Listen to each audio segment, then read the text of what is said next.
Hi అండి, ఎలా ఉన్నారు? ఈరోజు పాలకూర కర్రీ చేస్తున్నాను. దానికి కావాల్సింది టమోటాలు, పచ్చిమిర్చి, ఎర్రగడ్డ, తగినంత అల్లం వెల్లుల్లి పేస్ట్, 2 కట్టలు పాలాకు, అది సన్నగా తరిగి పెట్టుకోవాలి.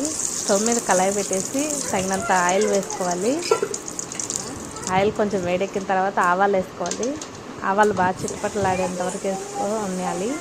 ఆ తర్వాత పచ్చిమిర్చి, ఎర్రగడ్డ, పసుపు కొంచెం వేసుకోవాలి. పచ్చివాసన పోయేంత వరకు వేసుకోవాలి. ఎర్రగడ్డ లేగిన తర్వాత టమోటాలు వేసుకోవాలి. టమోటాలు కూడా బాగా వేగాలి. టమోటాలు బాగా వేగి ఆయిల్ కొంచెం పైకి వచ్చేంత వరకు వేయించుకోవాలి. తర్వాత 2 టేబుల్ స్పూన్ అల్లం వెల్లుల్లి పేస్ట్ వేయాలి. అల్లం వెల్లుల్లి పేస్ట్ స్మెల్ పోయేంత వరకు వేసుకోవాలి.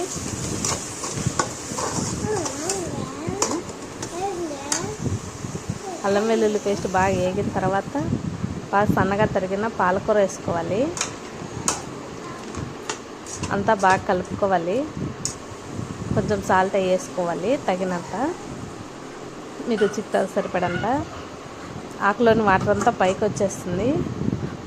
10 మినిట్స్ మూత పెట్టేయాలి. 10 మినిట్స్ తర్వాత వాటర్ అంతా పైకి వచ్చేస్తుంది. ఆకు బాగా ఉడికిందా లేదా అంత మెత్తగా అయిపోతుంది. తర్వాత 2 టేబుల్ స్పూన్స్ ధనియాల పొడి వేసుకోవాలి.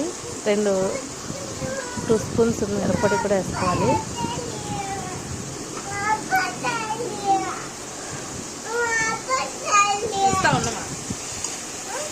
అంతా మసాలా అంతా కలిసేలాగా బాగా కలుపుకోవాలి.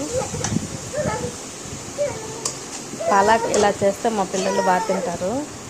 పప్పు అలాంటివి సరిగా తినకపోయినా ఇట్లా చేస్తే కొంచెం బాగా తింటారు మా బాబు కళ్ళు ఎర్రగా ఉంటాయి, అందువల్ల నేను ఎక్కువ ఇలానే చేసి పెడతాను. పాలకు కళ్ళకు మంచిది కాబట్టి బాగా వేయించుకోవాలి. వేయించుకున్న తర్వాత ఆయిల్ పైకి వచ్చేంత వరకు వేయించుకోవాలి. ఆయిల్ పైకి వచ్చేంత వరకు